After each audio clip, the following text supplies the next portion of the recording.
Welcome to Close Listening. I'm Zach Morgenstern, joined as always by silent co-host Ludwig von B. And today I'm talking about Roger Waters' The Lockdown Sessions, named for the fact that these were songs recorded during lockdown for the COVID-19 pandemic. The Lockdown Sessions is not an album of new material. It's sort of an abbreviated greatest hits record of sorts, taking tracks from Pink Floyd's The Wall and The Final Cut, as well as from Roger Waters' solo album, Amused to Death. Nonetheless, this was a record that I really wanted to listen to. As I've talked about on this channel before, Pink Floyd's style of music overall just doesn't really work for me, basically because so much of it is instrumentally based. They don't try and write catchy songs. I'm an artistically minded person. I like, intellectual exploration, but feel like you should be able to create works that are both musically experimental and still catchy to the ear. Stevie Wonder proved you could do that. Paul Simon proved you could do that. Bob Dylan, through his lyrics, proved you could do that. So the sort of spacey, anti-catchy work that a lot of Pink Floyd was really frustrated me. At the same time, Roger Waters, through his continued peace activism for the freedom of Julian Assange, for the freedom of Palestine, is one of those few, artists left from the 60s and 70s who continues to embody that hippie spirit. It wasn't just a thing that was cool for him at the time. As far as I can tell, he's actually only really gotten political relatively recently. So he's someone I really want to like. And given that he's someone of these ideas, I figured maybe I would like his solo stuff a bit better than the stuff he did with Pink Floyd. Maybe the other Floyd guys were really more instrumentally minded, and Waters, when working on his own, would come a bit closer to the folk sound that I'd want. And what I found listening to the Lockdown Sessions is Waters sort of moves in that direction. This absolutely sounds more like singer-songwriter music than a Pink Floyd album would. But is it would? At the same time, there is a catch. So there are 6 tracks in total on this record, and yet it's a full album. You wouldn't call it an EP. You could call this an LP. It's 39 minutes long. All of the songs are melancholy. They're all in a kind of slow form. They all kind of drag out at a classic kind of Pink Floyd pace.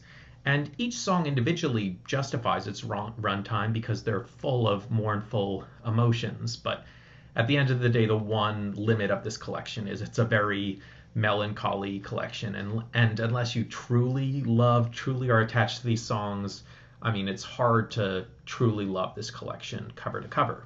That said, I'd say I liked this collection cover to cover. I did enjoy these recordings individually, so let's talk about the 6 tracks. So the first track on this one is Mother, originally from Pink Floyd's The Wall album. And maybe I'm misremembering since it's a while since I listened to The Wall, but I feel like on this version, Roger Waters manages to make the song sound a bit more melodic. I remember thinking when I listened to the original, I liked the concept, but the lyrics seemed a bit too, like they were trying a bit too hard to make a statement, and as such didn't quite work as a song, whereas this time he's really got the pacing and the sound mixing right, so it just outright sounds like a mournful song of someone turning to his mother for comfort. And because of Roger Waters' political developments, which I mentioned earlier in this video, I feel like there's a kind of subtext here that gives the song a more three-dimensional, a more real real quality. Here's someone who speaks his mind and takes a lot of flack for it, and now you can see that man, questioning himself, showing you the bravery he has to put on every day, turning to his mother for comfort. And then I like the surrealism of the fact that the part of the mother is sung by backup singers, presumably people a lot younger than Roger Waters. So even though he's a man then in his late 70s, it's like he's being comforted by the mother of his youth. Track number 2 from Pink Floyd's the Final Cut album, which I haven't actually yet listened to, is called Two Suns in the Sunset. And I felt with this song, Roger Waters' wispy voice combined with the backup singers almost sounds like what you hear on a lot of Leonard Cohen's albums from the 1980s onwards. Lyrics wise, this one is more of a Bruce Springsteen kind of thing. It's a person escaping their trauma by racing off in a car. So combining that Leonard Cohen sound with the Bruce Springsteen lyrics, it's almost like you're creating something new entirely. You're showing that the yearning to escape, it's not just something of the romantic bad boy youth, it's one that can plague a person throughout their life. You can have similar escapist urges as a jaded older man.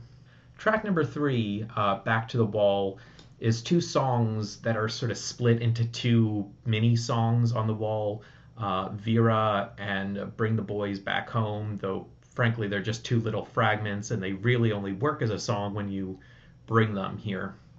So the song Vera is about the singer Vera Lynn, most famous for We'll Meet Again, don't know when, don't know when. And it's interesting because she recorded that song back in 1939. So when Pink Floyd is recording The Wall in 1979, she must have seemed very much this figure of the past. But she was very much alive then, and she was alive pretty much up until the moment this song was recorded. She died at the age of 103.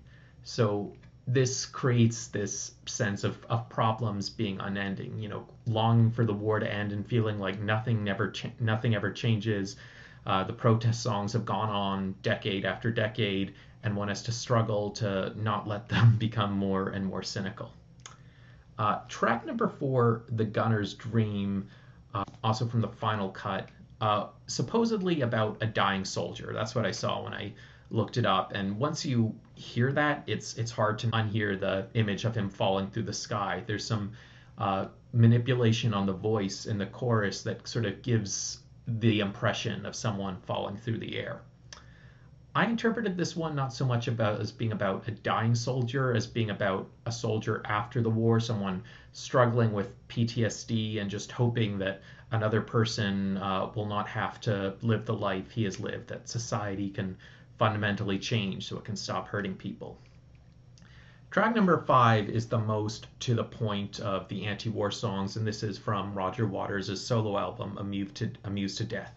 It's called The Bravery of Being Out of Range. It has a great, catchy chorus, and it's about the fact that in a lot of modern warfare, it's not soldiers sacrificing themselves for a cause. It's not the officers going out on a front line. No, it's people behind a computer screen or at least fairly safely in a plane, attacking their enemy from a sky and causing mass death while not taking on any risk themselves. And while, obviously it's great to protect whoever can, it's kind of scary if war becomes so low risk for the powerful countries that they can just devalue the lives of the other side more and more. And finally, we have track six, Comfortably Numb, quite possibly my favorite Pink Floyd song. And my experience with this record, as well as with Roger Waters' recent re-recording of Dark Side of the Moon, is basically that some songs he did have room to innovate on, some songs he did have room to breathe new life into. But when it comes to the songs that he did very well the first time around, when it's not broke, don't fix it. And this version of Comfortably Numb is good, but it certainly doesn't top the original. The concept they have here is editing thunder sounds, so setting the same song in a different setting. It's no longer someone on anesthesia, sort of hazily going through their feelings. It's someone trying to escape their pain in this sort of dark, gothic setting. And again, it's Roger Waters with a very different voice that has become kind of crackly with age, so suggesting a different character. So overall, you get a collection of songs here that kind of hint at Roger Waters' increasing political identity and the way in which times change and don't change over many decades.